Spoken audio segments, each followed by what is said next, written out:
Hai, ketemu lagi dengan channel Chemistry kita. Kali ini saya akan melanjutkan pembahasan TPS UTBK 2020 untuk aspek penalaran umum baik pada bacaan dan kuantitatif part yang ke-12. Kali ini saya menggunakan soal yang dikirim ke email saya, ada 20 soal. Langsung saja kita ke teks yang pertama. Teks berikut digunakan untuk menjawab soal nomor 1 sampai dengan soal nomor 5. Kita langsung ke pertanyaannya. Pertanyaan pertama, berdasarkan paragraf 1, manakah simpulan di bawah ini yang paling benar? Kementerian ESDM menilai situasi di hulu minyak dan gas bumi di Indonesia semakin kritis. Jika situasi di hulu minyak dan gas bumi di Indonesia semakin kritis, maka produksi siap jual atau lifting kedua jenis sumber energi primer tersebut terus merosot dari tahun ke tahun. Jika produksi siap jual kedua jenis sumber energi primer tersebut terus merosot, maka perlu sesegera mungkin dilakukan perbaikan untuk menaikkan produksi dan menarik investasi sebesar-besarnya di dalam negeri. Nah, langsung saja kita analisis dari dua premis di sini. Ada premis yang pertama, jika situasi di hulu minyak dan gas bumi di Indonesia semakin kritis, maka produksi siap jual terus merosot dari tahun ke tahun. Kemudian premis duanya, di kalimat setelahnya, jika produksi siap jual kedua jenis sumber energi tersebut terus merosot, maka perlu sesegera mungkin dilakukan perbaikan untuk menaikkan produksi dan menarik investasi sebesar-besarnya. Di sini kan yang sama adalah produksi siap jual ya, berarti ini nanti dicoret, ini juga coret. Sehingga simpulannya adalah jika situasi di hulu minyak dan gas bumi di Indonesia semakin kritis, maka perlu dilakukan perbaikan untuk menaikkan produksi bla bla bla bla. Pilihannya, pilihan A, penurunan lifting minyak ini terjadi sejak tahun 2016 dan lifting gas bumi terus merosot sejak tahun 2014. Aslinya ini ada nih di kalimat terakhir, tapi di sini menggunakan sedangkan, tapi di pilihannya dia menggunakan dan, jadi dia kurang tepat. Kemudian pilihan B, jika situasi di hulu minyak dan gas bumi semakin kritis, maka perlu perbaikan untuk menaikkan produksi dan menarik investasi sebesar-besarnya di dalam negeri. Berarti ini ya yang cocok dari analisis tadi, penarikan kesimpulannya, sehingga saya tidak perlu mengecek pilihan yang lain. Nomor 1 jawabannya adalah yang B. Nomor 2, berdasarkan paragraf pertama, manakah pernyataan berikut yang paling benar? Kalau dilihat dari pilihannya, di sini ada hubungannya dengan ini ya, barel per hari, ada angka, berarti kita langsung bisa saja dari kalimat ini. Berdasarkan data Kementerian ESDM, lifting minyak pada tahun 2019 tercatat 746.000 bph atau di bawah 775.000 bph. Adapun realisasi lifting gas bumi hanya 1060 barel setara minyak per hari dan masih di bawah target, yaitu 1250. Pilihan A, pencapaian target lifting minyak bumi di Indonesia pada tahun 2019 mengalami kekurangan lebih dari 30.000 bph. Tadi untuk minyak ya, untuk minyak di sini dia tercatat 746.000 dari targetnya di sini 775.000. Kita hitung saja untuk minyak, target dikurangi realisasi, 775.000 dikurangi 746.000, hasilnya adalah 29.000. 29.000 ini kurang dari 30.000 bph ya. Pilihan A ini lebih dari, berarti dia jelas salah. Kemudian pilihan B, pencapaian target lifting gas bumi di Indonesia pada tahun 2019 mengalami kekurangan lebih dari 190 bph. Untuk gas bumi, target dikurangi realisasi 1250 dikurangi 1060, hasilnya adalah 190. Ini pas ya, 190, jadi bukan lebih dari, ini juga salah. Pilihan C, target lifting gas bumi di Indonesia pada tahun 2019 kurang dari 2000 bph. Tadi kan targetnya 1250, di sini memang kurang dari 2000 bph, tapi kita simpan dulu. Kita harus hati-hati cek pilihan yang lain terlebih dahulu. Pilihan D, pencapaian target lifting minyak bumi di Indonesia pada tahun 2019 lebih rendah dibandingkan dengan lifting gas bumi. Jadi pencapaian targetnya ya, untuk minyak bumi kan di sini untuk mencapai target masih kurang sebesar 29.000. Sedangkan untuk gas bumi itu masih kurang 190.000. Berarti kan untuk minyak itu lebih rendah dibandingkan gas bumi dalam memenuhi targetnya. Sehingga ini pilihan yang tepat juga kita simpan. Kemudian pilihan E ini jelas salah karena dia lebih tinggi ya pencapaian targetnya.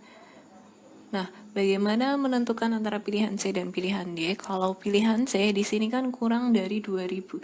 2000 dengan 1250 itu angkanya lumayan jauh. Jadi akan lebih tepat untuk yang D karena untuk yang D ini jelas dia lebih rendah pencapaian target minyak bumi kalau dibandingkan dengan lifting gas bumi. Kalau pilihan C ini terlalu jauh. Ini akan lebih tepat kalau misal kurang dari 1500 karena 2000 dan 1250 itu terlalu jauh. Sehingga nomor 2 jawabannya adalah yang D. Nomor 3, berdasarkan paragraf kedua, manakah pernyataan berikut yang paling benar? Kritisnya situasi hulu migas di Indonesia selain menyebabkan produksi yang terus merosot, investasi hulu migas di Indonesia juga berada dalam situasi kritis. Apabila situasi tersebut tidak kunjung diperbaiki, kondisi hulu migas Indonesia akan terpuruk semakin dalam. Dikatakan kritis karena investasi yang ada belum mampu menjawab masalah produksi yang terus merosot. Menurut data, dari sisi hulu migas sepanjang tahun 2019 terkumpul 12,5 miliar dolar atau lebih rendah daripada target yang ditetapkan yakni 13,4 miliar dolar. Dalam kurun waktu 5 tahun terakhir, investasi tertinggi tercatat pada tahun 2015 yakni sebesar 17,9 miliar dolar. Hal ini mengindikasikan bahwa Indonesia belum cukup mampu menarik investasi dari pelaku hulu migas kelas dunia, baik proyek penemuan cadangan migas yang baru maupun proyek pengembangan guna menaikkan produksi. Nah, di sini kalimat yang bisa kita gunakan kalau kita lihat dari pilihan jawabannya, ini ya, dari sisi hulu migas, jika dia lebih rendah daripada target yang ditetapkan, itu mengindikasikan bahwa Indonesia belum cukup mampu untuk menarik investasi dari pelaku hulu migas kelas dunia. Kita akan menggunakan ekuivalensi pernyataan majemuk, bisa menggunakan yang pertama atau yang kedua, kita analisis saja. Tadi yang kita gunakan adalah jika pendapatan hulu migas lebih rendah dari target, maka pelaku hulu tidak tertarik memberikan investasi ya. Dari kalimat itu, nah kalau kita menggunakan ekuivalensi pernyataan majemuk yang pertama, itu akan menjadi negasi P atau Hi. Berarti jika pendapatan hulu migas tidak lebih rendah dari target atau pelaku hulu tidak tertarik, adakah kita cek saja pilih yang kalimatnya pendapatan hulu migas tidak lebih rendah, ada di pilihan B dan pilihan C. Pendapatan hulu migas di Indonesia tidak lebih rendah dari target, pilihan C juga nih, yang B dan yang C atau. Tadi kalau kita menggunakan ekuivalensi pernyataan majemuk yang pertama, dia harusnya atau, berarti yang pilihan B salah. Tinggal cek saja, yang Hi harus tetap Hi. Pelaku hulu migas kelas dunia tidak tertarik memberikan investasi di Indonesia. Oke, sesuai ya. Berarti ini kan pendapatan hulu migas tidak lebih rendah dari target atau pelaku hulu tidak tertarik memberikan investasi. Sehingga nomor 3 jawabannya adalah pilihan yang C. Nomor 4, berdasarkan paragraf 3, misalkan tidak terjadi perbaikan investasi hulu migas di Indonesia, manakah simpulan yang paling benar? Perbaikan investasi hulu migas sebaiknya dimulai dari cara pandang negara mengelola sumber daya alam dan sumber daya migas harus dijadikan sebagai modal penggerak pembangunan di dalam negeri, bukan sekedar sebagai komoditas ekspor untuk mengumpulkan devisa. Selain itu, perbaikan kebijakan dalam hal perpajakan, fiskal, dan bagi hasil juga mendesak dilakukan.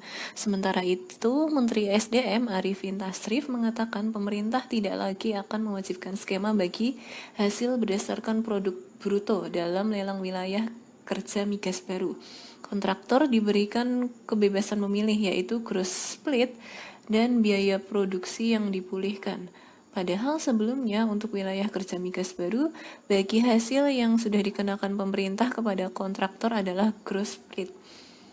Untuk penyederhanaan birokrasi, 2 atau 3 tahun terakhir sudah ada sinyal positif akan terus ada perbaikan berkesinambungan pada masa mendatang.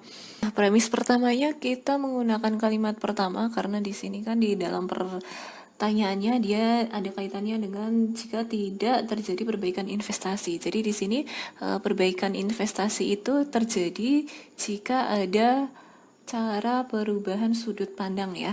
Jadi premis pertamanya, jika terjadi perbaikan investasi, maka negara mengubah cara pandang dan memperbaiki kebijakan. Nah, ternyata di premis 2-nya di sini dikatakan tidak terjadi perbaikan investasi. Berarti kan dia negasi P kan? Jadi kan kalau premis pertama kan dia jika P maka Hi. Ternyata premis 2-nya negasi P. Berarti nanti otomatis kesimpulannya itu adalah negasi Hi. Berarti negara tidak mengubah cara pandang atau tidak memperbaiki kebijakan. Pilihan yang benar, kita cek saja. Pilihan A, perbaikan kebijakan dalam hal perpajakan, bukan. Pilihan B, jika negara tidak mengubah cara pandang, bukan ya, karena kan langsung negara saja. Ini antara pilihan D dan pilihan E. Pilihan D, negara tidak mengubah cara pandang pengelolaan sumber daya alam dan sumber daya migas, atau negara tidak memperbaiki kebijakan dalam hal perpajakan, fiskal, dan bagi hasil. Ini ya yang pilihan D ya, karena pilihan E ini dia bukan negasi dari Hi. Lanjut, nomor 5, berdasarkan grafik lifting minyak bumi dan gas bumi, diketahui 1 barel sebanding dengan 159 liter. Maka banyaknya penurunan lifting migas tahun 2016 sampai 2018 adalah berapa liter? Dari 2016 sampai 2018, berarti kita tinggal hitung saja selisihnya. Di sini kan berarti penurunan lifting dari 2016 sampai 2018 itu dia. Nah, di sini kan tadi keterangannya dalam ribuan barel ya. Jadi saya tambahkan saja, berarti di sini 2.017.000 dikurangi 1.917.000 itu hasilnya adalah 100.000 barel. Di sini diminta dalam satuan liter, 1 barelnya 159 liter, berarti kita tinggal kalikan saja. Hasilnya adalah 15.900.000 liter. Nomor 5 jawabannya adalah pilihan yang C. Nomor 6, berdasarkan paragraf 1, manakah simpulan di bawah ini yang benar? Buah jeruk memiliki kandungan vitamin C, yakni vitamin yang sangat dibutuhkan oleh tubuh manusia yang sangat tinggi. Vitamin esensial larut air ini memainkan peran kunci dalam pembentukan kolagen yang merupakan komponen dasar pembentukan jaringan penghubung dalam tubuh. Pembentukan kolagen optimal sangat diperlukan untuk pembentukan ligamen, tendon, dentin, kulit, pembuluh darah, dan tulang. Selain itu, ia juga diperlukan untuk proses penyembuhan luka dan perbaikan. Jadi intinya di sini vitamin C yang larut dalam air itu dia akan memainkan peran kunci dalam pembentukan kolagen ya. Ini dari kalimat 2, vitamin esensial larut dalam air memainkan peran kunci dalam pembentukan kolagen. Kemudian di sini ada keterangan pembentukan kolagen yang optimal itu sangat diperlukan untuk pembentukan ligamen, tendon, dan sebagainya. Berarti nanti di sini pembentukan kolagennya dia coret. Berarti kesimpulannya adalah vitamin C larut dalam air ini diperlukan untuk pembentukan ligamen, tendon, dentin, kulit, dan sebagainya. Nah, kita analisis saja. Pilihan A, semua vitamin C larut dalam air diperlukan untuk pembentukan kolagen, penyembuhan luka, dan perbaikan jaringan. Ini ya, jadi kan artinya vitamin C yang larut dalam air ya, berarti kan memang semua vitamin C yang larut dalam air itu yang bisa untuk pembentukan ligamen dan sebagainya. Kalau pilihan B, sama-sama semua vitamin C larut dalam air, tapi di sini atau. Ini jelas salah karena kan pernyataannya di situ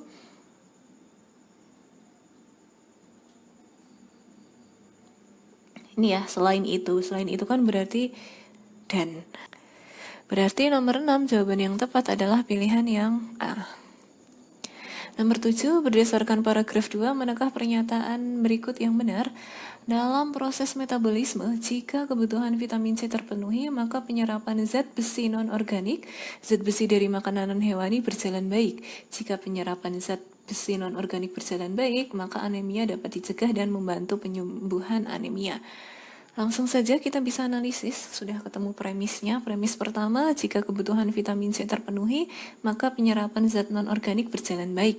Kemudian premis 2-nya, Jika penyerapan zat organik berjalan baik, maka anemia dapat dicegah dan dapat disembuhkan ya. Berarti ini hilang nih yang penyerapan zat non-organik berjalan baik, sehingga kesimpulannya adalah jika kebutuhan vitamin C terpenuhi, maka anemia dapat dicegah dan disembuhkan. Di pilihannya tidak ada. Ini kita menggunakan ekuivalensi pernyataan majemuk ya. Misal kita akan menggunakan yang pertama. Kalau yang pertama berarti di sini nanti negasi P atau Hi. Berarti jika kebutuhan vitamin C tidak terpenuhi atau anemia dapat dicegah dan disembuhkan. Adakah pilihannya? Pilihan A, kebutuhan vitamin C terpenuhi. Kita cek yang tidak terpenuhi ya. Pilihan D, kebutuhan vitamin C tidak terpenuhi atau anemia dapat dicegah dan disembuhkan. Ini ya nomor 7 jawabannya D. Sudah ketemu langsung, kita tidak usah mengecek ekuivalensi yang lain. Nomor 8, berdasarkan paragraf 2, manakah pernyataan yang benar? Karena tadi di soal nomor 7 kita sudah menggunakan sampai akhir kalimat 5, lanjut saja. Saat ini vitamin C juga menarik perhatian banyak ahli karena kemampuannya sebagai antioksidan yang dapat membantu mencegah kerusakan sel akibat aktivitas molekul radikal bebas. Seperti diketahui, di dalam tubuh molekul radikal bebas mengoksidasi protein, asam lemak, dan DNA. Kerusakan akibat radikal bebas ini mengimplikasikan timbulnya sejumlah penyakit termasuk kanker dan katarak. Berarti kita bisa menggunakan kalimat 6 dan kalimat 8. Jadi intinya vitamin C itu dapat membantu mencegah kerusakan sel akibat radikal bebas. Kemudian premis 2-nya, kerusakan akibat radikal bebas tersebut mengimplikasi timbulnya penyakit kanker dan katarak. Berarti kan kita bisa coret yang kerusakan akibat radikal bebas, sehingga kesimpulannya akan menjadi vitamin C itu kalau terpenuhi dia membantu mencegah timbulnya penyakit kanker dan katarak. Nah, di sini pilihan A, jika timbul sejumlah penyakit termasuk kanker dan katarak, maka kebutuhan vitamin C tidak terpenuhi. Nah, ini bisa menggunakan, jadi aslinya simpulan ini itu kalau dikalimatkan dengan kalimat yang lain, jika vitamin C itu terpenuhi maka tidak timbul penyakit kanker dan katarak. Nah, itu dia akan ekuivalen dengan negasi R maka negasi P. Berarti kan jika tidak timbul penyakit kanker dan katarak, maka vitamin C tidak terpenuhi.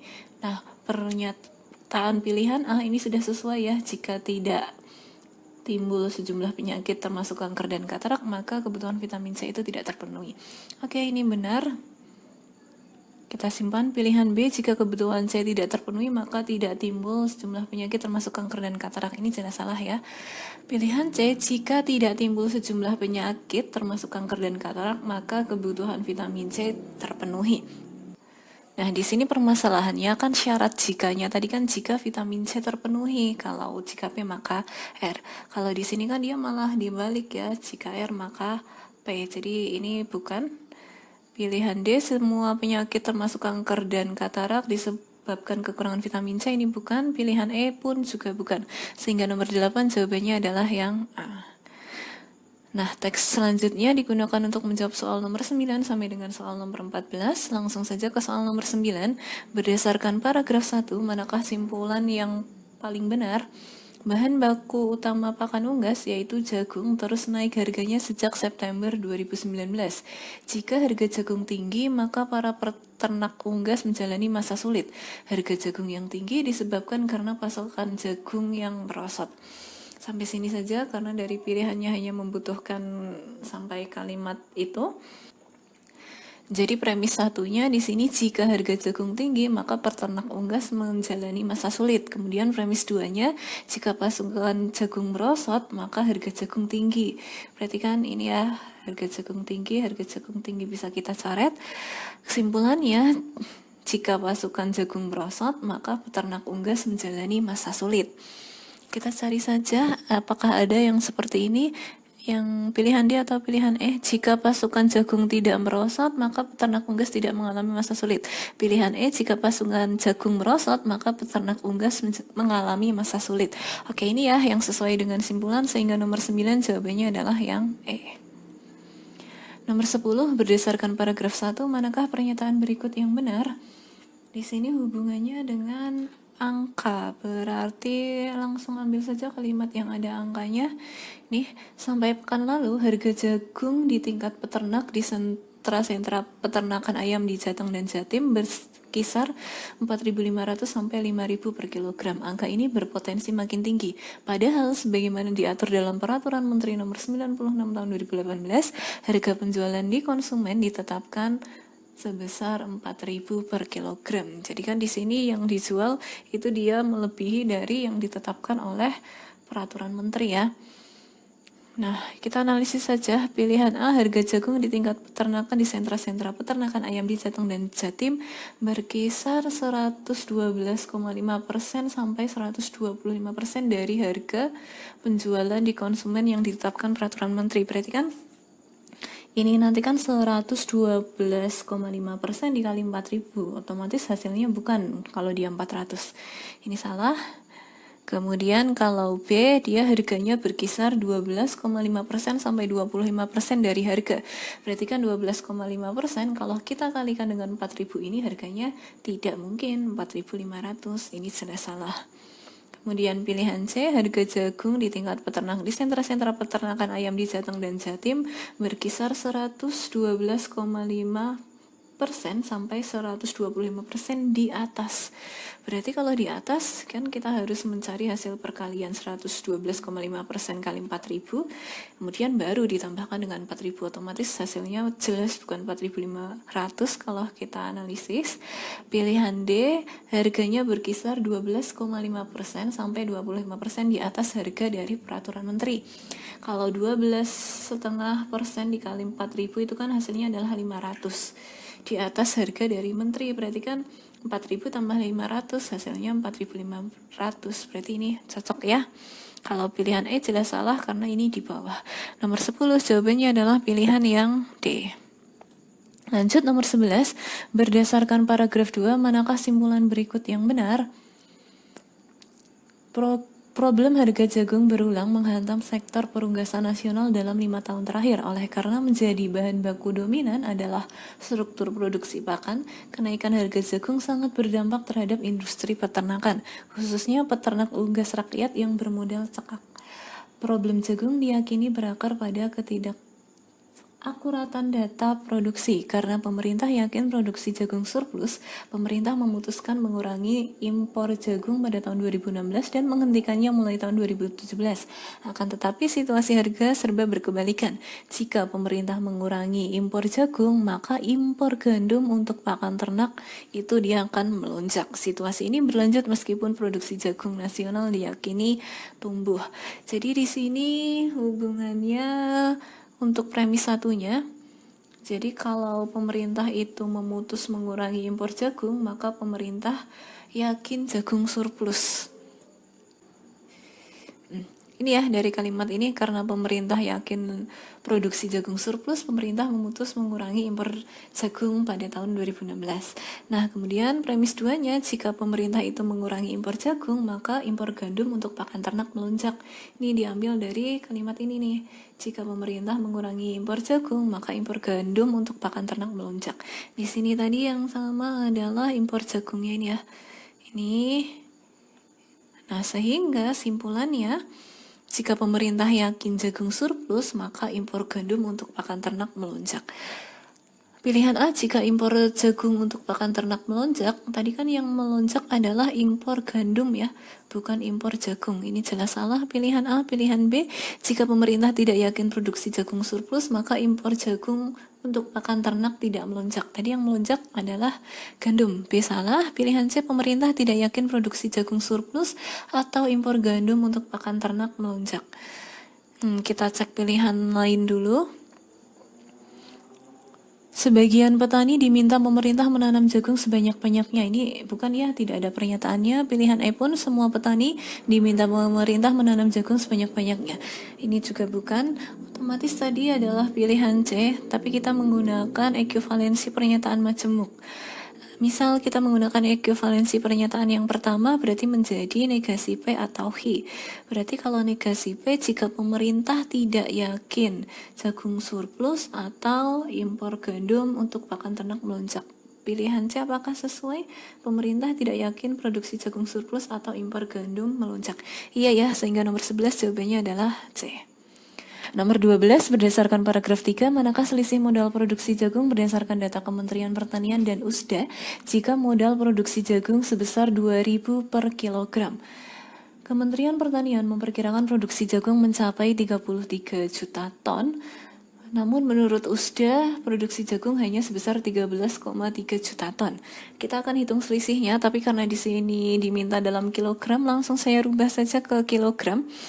Jadi selisih produksinya adalah, kalau dalam kilogram, ini sudah dalam kilogram, itu 19 miliar 700 juta kilogramnya. Nah, kita tinggal hitung saja selisih modalnya. Jadi tadi kan per kilonya 2.000, berarti 2.000 dikalikan dengan ini, hasilnya adalah 39,4 triliun rupiah. Sehingga nomor 12 jawabannya adalah pilihan yang E. 12, berdasarkan paragraf 3, manakah simpulan yang paling benar? Saya langsung dari kalimat ini.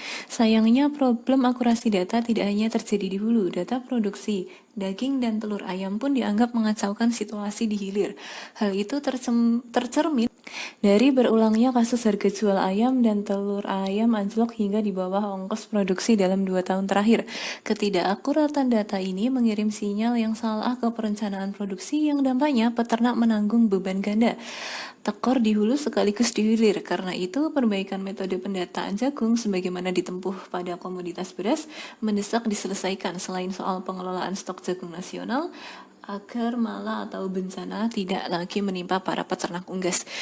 Jadi tadi dari kalimat ini, karena adanya problem akurasi data, jadi akurasi di sini kan hubungannya dengan ketidakakuratan data atau ketidaksinkronan data yang ada di hulu. Nanti dia dampaknya kepada peternak, itu peternak akan menanggung beban ganda. Analisis saja pilihannya. Pilihan A, jika data di hulu sinkron, maka peternak menanggung beban ganda. Tidak ya. Jadi peternak itu akan menanggung beban ganda ketika data di hulu itu tidak sinkron. Pilihan B, jika peternak menanggung beban ganda, maka data di hulu sinkron. Ini juga bukan. Pilihan C, jika data di hulu tidak sinkron, maka peternak menanggung beban ganda. Oke, ini ya. Sehingga nomor 13 jawabannya adalah pilihan yang C. 14, berdasarkan paragraf 2, manakah pernyataan yang paling benar? Di sini tadi ada angka di pilihannya, berarti langsung saja. Jika pemerintah mengurangi impor jagung, maka impor gandum untuk pakan ternak melonjak, yakni dari 7,6 juta ton pada tahun 2015 menjadi 10,8 juta ton pada tahun 2016. Jadi intinya kalau pemerintah itu mengurangi impor jagung, maka impor gandum itu melonjak. Nah, di pilihan di sini dalam persennya sudah sama, berarti tidak usah dihitung. Pilihan A, jika impor jagung ditambah, maka impor gandum naik sekitar 40%. Tadi di sini jika pemerintah mengurangi ya, bukan ditambah, berarti pilihan A salah. Pilihan B, jika impor jagung tidak dikurangi, maka impor gandum naik sekitar 40%. Ini bukan ya. Kemudian pilihan C, jika impor gandum dikurangi, maka impor gandum naik sekitar 40%. Oke, ini ya, benar. Pilihan D, jika impor gandum dikurangi, bukan ya, tadi yang dikurangi adalah jagung, sehingga nomor 14 jawabannya adalah C. Ini ya, tadi jika pemerintah mengurangi impor jagung, maka impor gandum melonjak. Lanjut nomor 15, kita sudah masuk ke kuantitatif. Bilangan yang lebih besar dari 0,44 dikali dengan 17,8 adalah yang mana?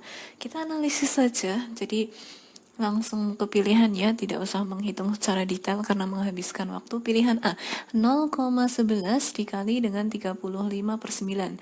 Ini kan pembilangnya angkanya cukup tinggi sedangkan menyebutnya rendah. Nanti hasil perkaliannya otomatis dia akan tinggi. Kalau disoalkan dia ini ya 17/18, dia antara pembilang dan penyebut hanya selisih 1. Nanti otomatis hasilnya lebih rendah dari 0,44, kemungkinan 0,41 berapa. Kemudian pilihan B 0,22, ini lebih tinggi dari 0,11, tapi di sini hanya 17/9. Otomatis nanti hasilnya akan lebih besar dari yang pilihan A. Pilihan C pun di sini 34/27, dia akan selisih pembilang penyebutnya hanya sedikit. Kemudian pilihan D, pembilangnya malah lebih rendah daripada menyebut, otomatis nanti hasilnya kecil. Pilihan E pun seperti itu, pembilangnya lebih kecil daripada penyebut. Otomatis nomor 15, jawabannya adalah yang A. Nomor 17 ada deret 1, 2, 4, 3, 4, 6, 6, 6, 8, X, 8, Y, dan 15. Nilai X dan Y yang benar adalah berapa? Saya salin dulu. Di sini kalau 1 ke 3, dia ditambah 2. Kemudian 3 ke 6, dia ditambah 3. Kemudian berarti 6 ke sini ya. Itu harusnya nanti dia ditambah 4. Kita cek saja kalau dia ditambah 4 kan berarti harusnya dia itu adalah 10. Nah, nanti 10 ke 15 ini sudah benar dia ditambah 5. Kemudian di sini ada 2 ke 4, ada 4 ke 6, kemudian 6 ke 8. Itu polanya sama-sama ditambah 2. Nah, kita tinggal tentukan yang ini nih, 4 ke 6. Itu dia tambah 2. Kemudian 6 ke 8, dia juga ditambah 2. Berarti setelahnya juga harus ditambah 2 nih. 8 ditambah 2, berarti di sini juga 10. Berarti nomor 17 X dan Y-nya 10 dan 10. 17 jawabannya D. Nah, 3 soal berikutnya bisa kalian jadikan latihan. Nanti kalau sudah ketemu jawabannya silahkan ditulis di kolom komentar. Nanti akan saya berikan kuncinya kalau sudah banyak yang komen. Ini nomor 18. Berikut adalah nilai X yang memenuhi 144 per 29. Itu kurang dari X, kemudian X-nya kurang dari 5, kecuali yang mana silahkan dicari. Kemudian nomor 19, di sini ada pola gambar, kalian harus bisa menentukan nilai X di sini. Jadi tentukan dulu pola yang gambar pertama dan gambar ketiga ini, nanti baru tentukan pola gambar yang tengah untuk menentukan nilai X-nya. Yang terakhir silahkan dicoba juga nomor 20, pola gambar juga di sini, sama menentukan nilai X. Oke, cukup sekian untuk pembahasan dari aspek penalaran umum kali ini. Jika ada yang mau ditanyakan, silahkan ditanyakan. See you.